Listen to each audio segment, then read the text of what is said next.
Alrighty, hello everybody. My name is Joseph Larios. That's spelled JosephLarios. I am with Mass Liberation Arizona. We are a Black liberation-focused, directly impacted-led abolitionist organization that has been organizing around police and prosecutor accountability. We've been doing this work alongside the organizations that you see here today and many others across the city, state, and country. The organizations here today have been working for years to expose the lies and corruption within the Phoenix Police Department.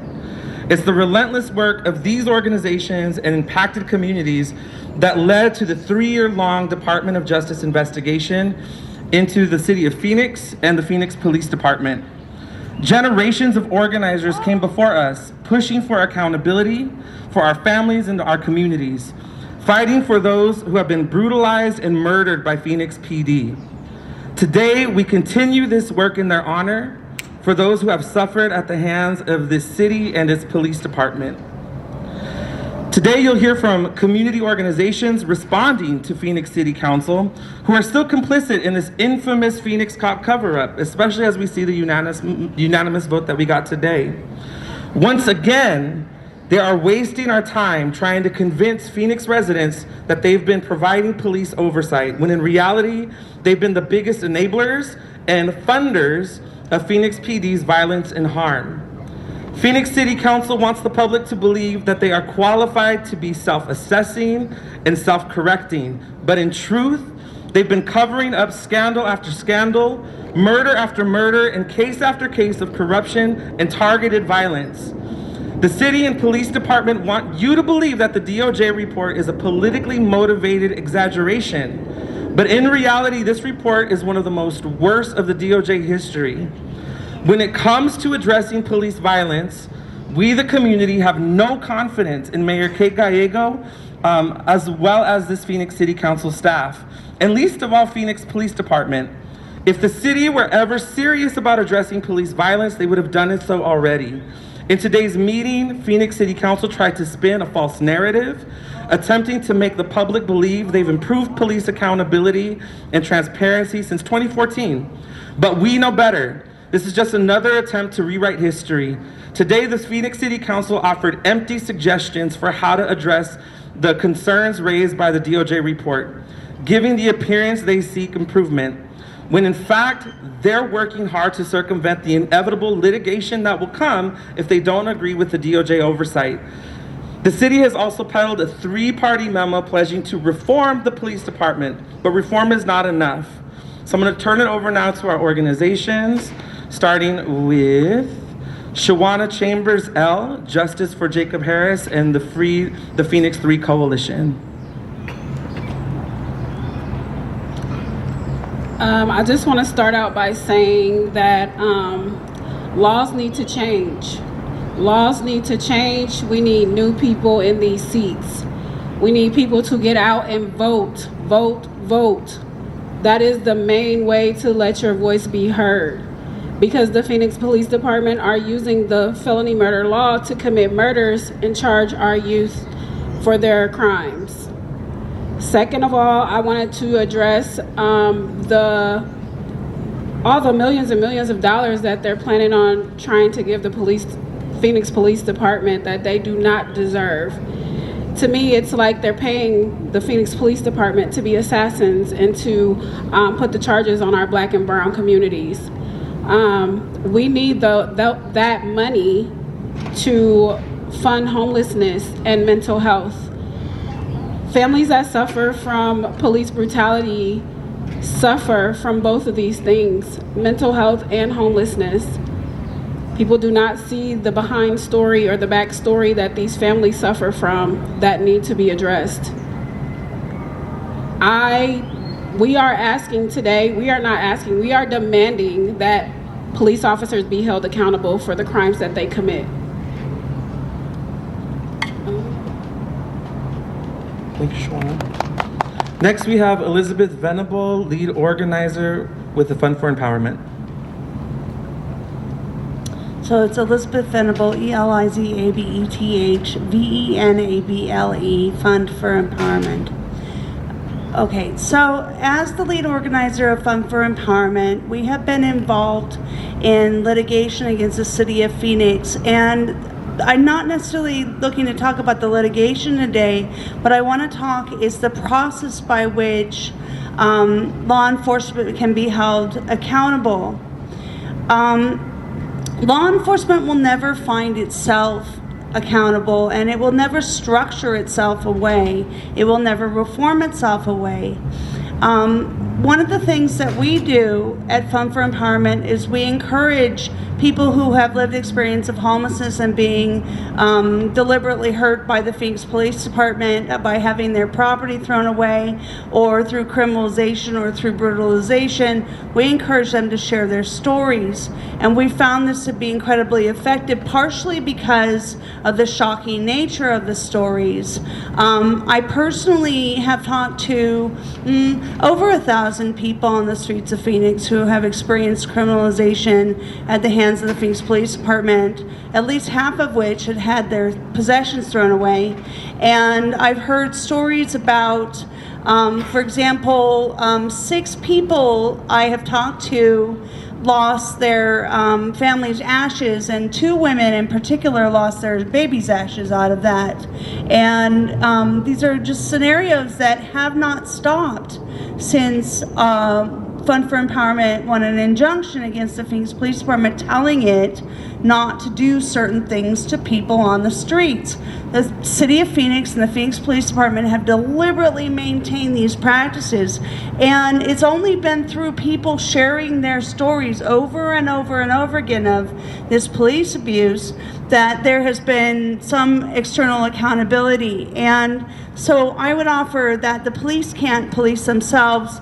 It is unfortunately up to the community to not police, but to change the systems which force violence upon people as opposed to solving human problems. Thank you, Elizabeth. Next, we have Ahmed Wali from Mass Liberation, Arizona. Thank you. Thank you, Elizabeth. Good afternoon, everyone. My name is Ahmed Wali, spelled Ahmed Wali, and I'm here representing Mass Liberation, Arizona. I'm here today because what we just witnessed at the City Council's policy session was nothing more than a public relations stunt designed to distract, deceive, and derail any real path to accountability for the Phoenix Police Department.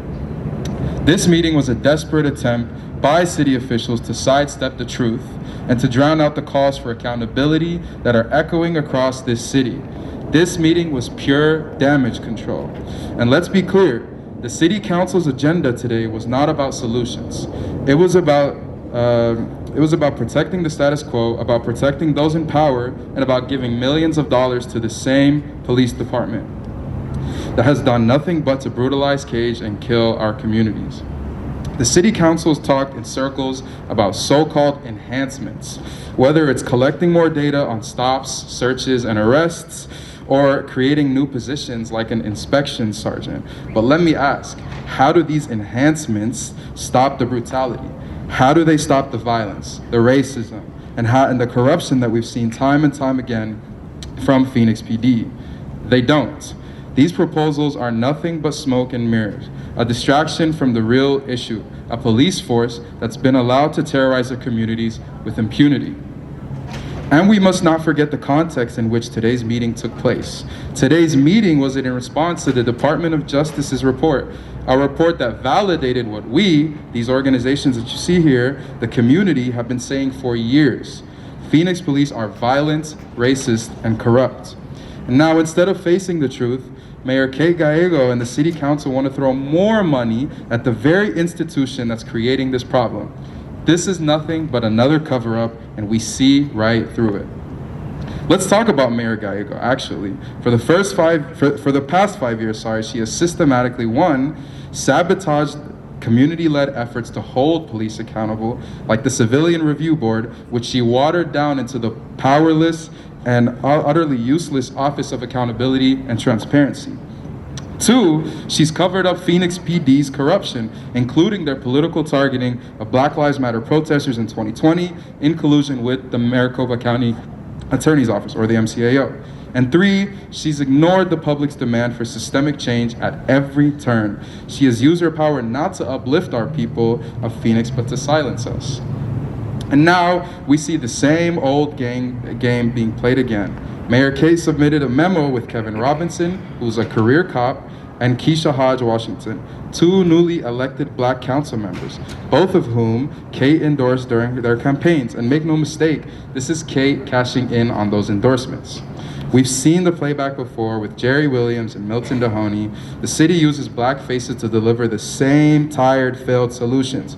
We see it now in these two council members, and we see it in the current city manager. Jeff Barton, who inherited the job only after the Phoenix PD was on its way to this DOJ investigation. It's tokenization, and the city uses Black people to cover for their mistakes, their racism, and their corruption. We are no longer falling for it. The mayor can't fool us into believing that the system is capable of self-assessing or self-correcting, because the truth is students should not be able to grade themselves, especially when they refuse to even acknowledge the problem. The city of Phoenix and the Phoenix Police Department have spent decades building this system of violence and oppression. That disqualifies them from holding themselves accountable for the harm that they've caused. And time again, and so-called city leaders have shown exactly what they are: incompetent and apathetic to the suffering our communities endure. They don't care about our safety, about our lives. They care about protecting their power. And the mayor's memo and today's meeting are all part of a much larger cover-up to avoid facing the consequences of their actions. Mass Liberation Arizona is here today to say that we see through these lies. The people of Phoenix see through these lies. These so-called solutions the council proposed today will not keep us safe from a police department that has proven over and over again that they are the source of violence in our communities. The residents of Phoenix deserve way better. We deserve a city that protects its people, not one that protects those who cause us harm. And we deserve competent leaders who listen to the public, not a bunch of leaders who use their platform to manipulate and silence the people. Thank you. Thank you, Ahmed. Last but not least, we have Percy Christian, lead organizer with Poder in Action. Thank you. And good evening, everyone. My name is Percy Christian, P-E-R-C-Y, C-H-R-I-S-T-I-A-N. And I'm an organizer with Poder in Action. The city council meeting that we attended today was the last gasp of a city and police department desperately trying to avoid accountability for the decades of harm, violence, discrimination taken out on Phoenix residents. What we saw in the meeting was a mess of chaotic recommendations for change, created without any real vetting by the community. Public safety in Phoenix is at a critical point, and it is more clear than it ever has been that this city council and the police department cannot be trusted to reform themselves. Today, city leadership had the opportunity to take accountability for the harm caused, and they refused to do it. With the interim police chief even saying that the DOJ report seems as just alarming accusations. They had the opportunity to be innovative. They had the opportunity to take that accountability, but instead, they chose the same failed reforms that they've been trying for decades.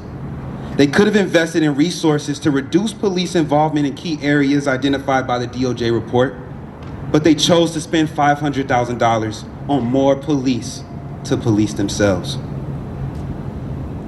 The city council has spent years of creating and maintaining the conditions for police violence to thrive and has ignored the stories and pleas of community members.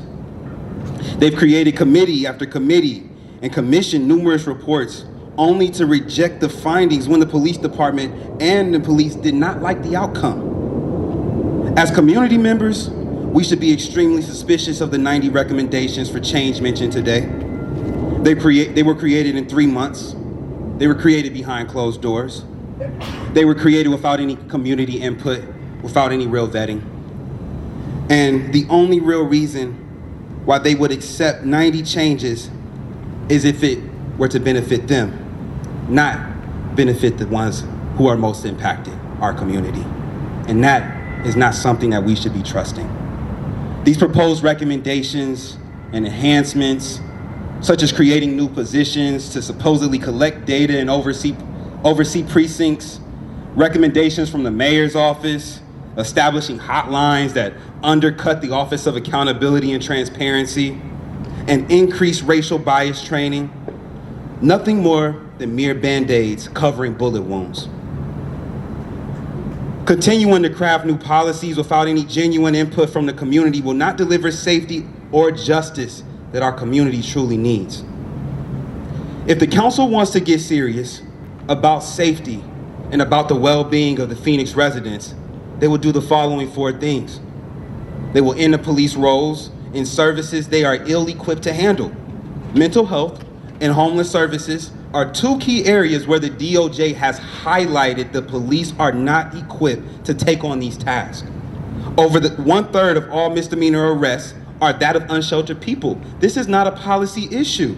The nature and the culture of the police render them incapable of doing the work to actually support the communities in need. Stop police from enforcing minor traffic violations, which have disproportionately targeted Black, brown, and indigenous communities. They use these violations to justify discriminatory practices, and the report revealed that Black and Hispanic drivers are cited at a higher rate than white people. This behavior will not change, and immediate action does need to be taken. The City Council must stop expanding the budget of new positions for the police department. Creating 4 new positions for these police to police themselves will only continue to hide the problems that the police department has suppressed for decades.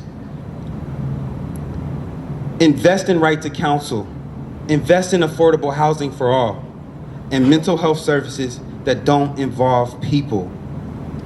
Any recommendations or suggestion that the Phoenix Police Department is capable of holding itself accountable is not just ignorance, it's plain dangerous. History has shown us over and over that self-regulation in the midst of systemic misconduct and documented coercion within their department just wouldn't work. Police cannot police themselves. Police cannot police themselves. Adding more money to recalibrate a system that has failed repeatedly is truly unacceptable.